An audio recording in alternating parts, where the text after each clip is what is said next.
हमने स्टार्ट कर दिया था, मतलब हम स्टार्ट कर रहे हैं अभी वर्क पावर एनर्जी।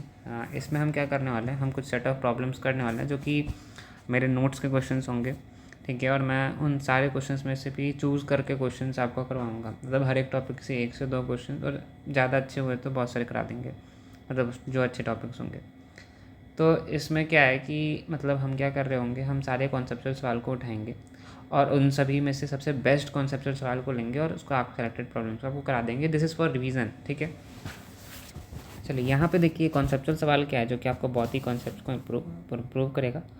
यहाँ पे देखिए हम क्या कर रहे हैं, हम यहाँ पर ये जो ब्लॉक है इसको पकड़े हैं और हमने एक एक्सटर्नल फोर्स लगा दिया है इस डायरेक्शन में, और यहाँ पे हमने क्या किया कि इस ब्लॉक को यहाँ पे ले आए हैं और हम क्या बोल रहे हैं, हम बोल रहे हैं कि वर्क डन बताइए भाई। हम क्वेश्चन क्या पूछ रहे हैं, हम क्वेश्चन में पूछ रहे हैं कि आप मेरे को टोटल वर्क डन बता दीजिए, टोटल वर्क डन बता दीजिए, टोटल वर्क डन बता दीजिए बाय द एक्सटर्नल फोर्स, ठीक है। तो हमको work done by the external force बताना है। तो हम क्या करेंगे, हम देखेंगे यहाँ पर भाई कि एक्सटर्नल फोर्स तो हमारे स्टेशन में लगा हुआ है।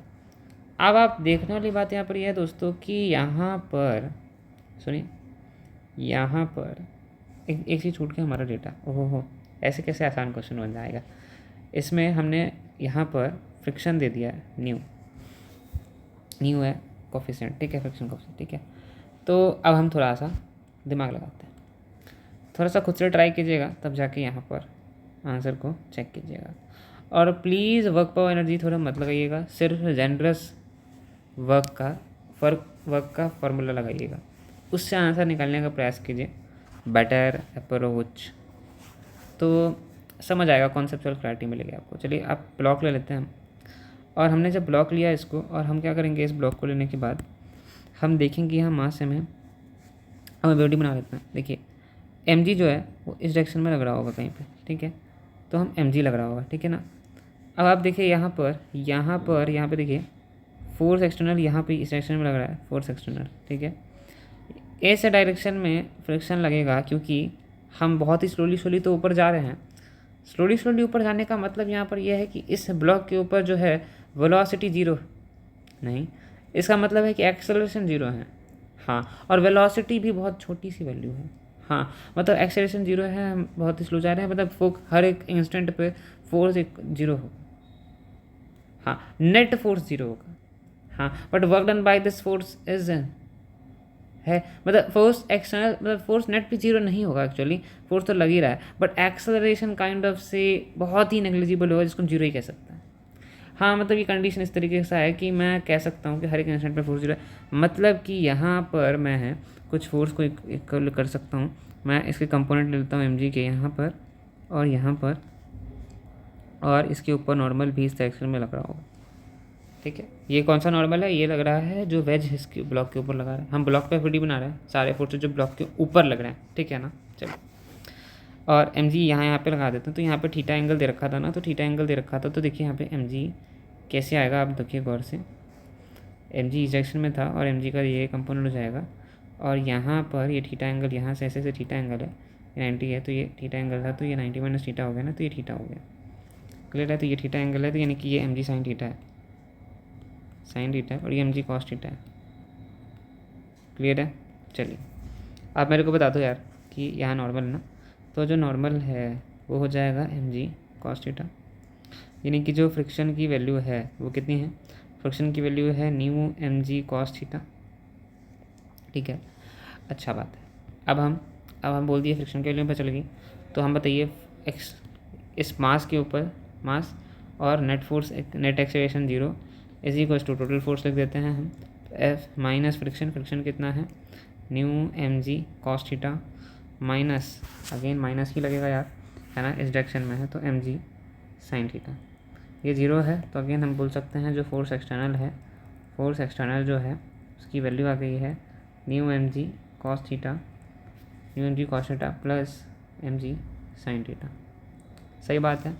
अब हम वर्क डन निकालने वाले हैं, वर्क डन हमें पता है F vector dot S vector होता है, ठीक है।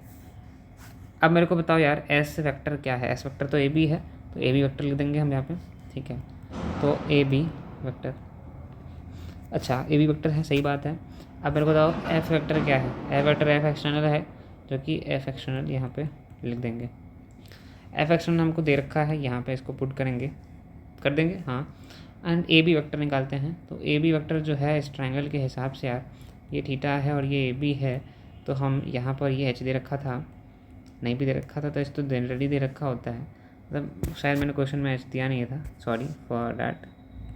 ये एच है दोस्तों, ठीक है ना। मतलब ए बी के टर्म्स में भी निकाल लोगे, दे नहीं दे रखा तो, है ना। बहुत सारे अच्छे भी क्वेश्चन में नहीं दे रखा होता, हम तो उसके टर्म्स में निकाल लेते हैं। चलिए यहाँ पे देखिए, आप समझिए। अब बताइए H upon sine theta is equal to A B, आगे बोलो। H upon A B equal to sine theta, तो H upon sine theta equal A B. हाँ जी, तो अब हमारे को यहाँ से आंसर आ जाएगा, पुट कर देना यार, ठीक है। यहाँ से वैल्यू पुट करना और आंसर आ जाएगा झटाक से। क्लियर है? हाँ, तो हम बहुत सारी चीज़ों को समझ गए हैं और हमको समझ आ रहा है कि हमें क्वेश्चन बनाना किस तरीके से है, ठीक है। अच्छा है, सही बात है ना। चलो अब मेरे को बताओ यार, बहुत अच्छा बहुत अच्छा बहुत अच्छा। अब आप में से बहुत सारे बच्चे जो होंगे उनको एक चीज़ पता होगा, वर्क पावर एनर्जी थ्योरम। वो क्या होता है? वो होता है वर्क नट जो होता है वो होता है क्या, वर्क नट जो डेल्टा के ई होता है। अब बताओ डेल्टा के ई यहाँ पे जीरो हो जाएगा, हाँ, क्योंकि स्लोली जा रहा है, यानी कि वेलोसिटी जीरो, यानी कि वेलोसिटी नहीं भी जीरो तो वेलोसिटी तो सेम ही होगा, काइंड ऑफ से वेलोसिटी जीरो कह सकते हैं एक्सप्रेशन में, ठीक है। तो या फिर वेलोसिटी चेंज नहीं हो रही, ये भी बहुत अच्छा वर्ड है, तो जीरो है, तो हमें समझ आ जाता है कैसे जीरो है, ठीक है। मतलब उसके ऊपर ज़्यादा डिस्कस करने की ज़रूरत है नहीं। तो वर्क नेट क्या हो जाएगा? वर्क नेट हो जाएगा work done bye non conservative force plus work done by conservative force plus work done by the external force. ना हमें तो ये निकालना है, मतलब हम ये की वैल्यू को पुट कर देंगे तो हमें ये निकल जाएगा, ठीक है। इस दोनों की वैल्यू हम आराम से पुट कर सकते हैं। Work done bye non conservative force में क्या आएगा? Work done by friction and work done by normal, यही आएगा। और कुछ नॉन कंजर्वेटिव फोर्स मेरे हिसाब से तो एफबीडी में हमने दिखाया भी नहीं है, हमें पता भी नहीं है, लग रहा है कि नहीं लग रहा, इतने ही फोर्स को काउंट करो यार। अब देखो वर्क डन बाय कंजर्वेटिव की बातें करते हैं। वर्क डन बाय कंजर्वेटिव में कौन सा फोर्स आएगा बताइए, बोलिए। वर्क डन बाय कंजर्वेटिव में कौन सा फोर्स आएगा? वर्क डन बाय ग्रेविटी, हाँ, वर्क डन बाय ग्रेविटी आएगा। और कोई फोर्स हमने एफबीडी में दिखाया नहीं। देखो एफबीडी में हमने 3 फोर्सेस दिखाए हैं, तीनों फोर्सेस को हमने काउंट कर लिया है, ठीक है।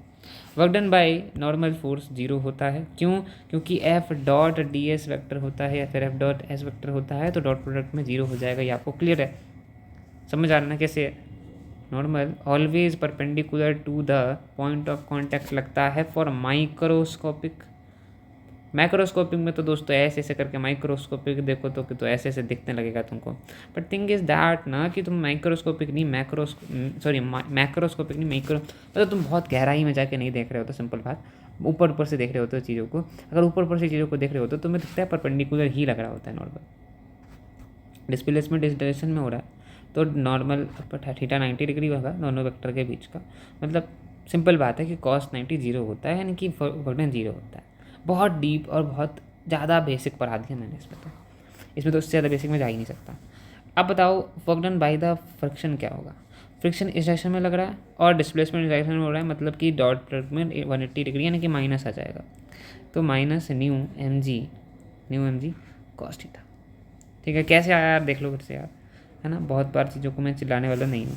अब work done by the gravity है ना, तो वर्क डन बाय ग्रेविटी कितना हो जाएगा? M G. क्लियर है? ऐसे ही निकालते हैं, हर बार ऐसे ही करते हैं, ठीक है ना। हर बार ऐसे ही का है, ऐसा ही का है, माइनस होगा। क्यों? क्योंकि हमने इसको जीरो माना, ग्राउंड लेवल को जीरो माना, तो यहाँ पे ऊपर गया ना, तो यहाँ पे क्या हुआ? माइनस एम जी एच है ना, ठीक है। चलिए फाइनल माइनसाइजेशन करते हैं यार, वर्क डन है ना, याद रहता है यार, थोड़ा सा तो याद रखो, चीज़ों को सही से समझो और तुमको सब कुछ समझ आएगा, ठीक है।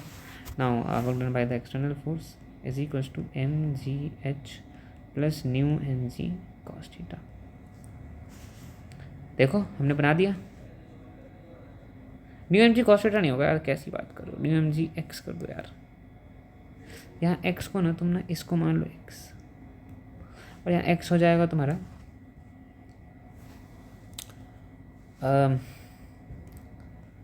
क्या लिख सकते हो एक्स को यार, बोलो बोलो बोलो ना। हाँ mu m g tan theta लिख सकते हो, mu m g h tan theta, हाँ लिख दो mu m g h tan theta. So this was a very conceptual problem, जो कि मतलब मेरे हिसाब से तो रिवाइज करना ही चाहिए, बेहतर रहता है यार। मेंस में तो आ ही सकता है यार, मतलब मेंस में तो ये कुछ भी पूछ सकते हैं ये लोग, है ना। मतलब ये नहीं पूछेंगे बट इस टाइप के सवाल नहीं पूछेंगे, इसका मतलब ये नहीं है कि इस टाइप के सवाल करना ज़रूरी नहीं है ना, बहुत ज़रूरी है। ठीक है, डेट्स फॉर टुडे, है ना। इसके आगे बहुत सारे क्वेश्चन लाने वाले हैं, एरोडोप भी लाएंगे, और जो भी अच्छे प्रॉब्लम्स होते हैं मेरे नोट्स में, जो भी प्रॉब्लम्स है जो अच्छे लगते हैं मुझको, वो मैं ज़रूर लाऊंगा। Thank you for the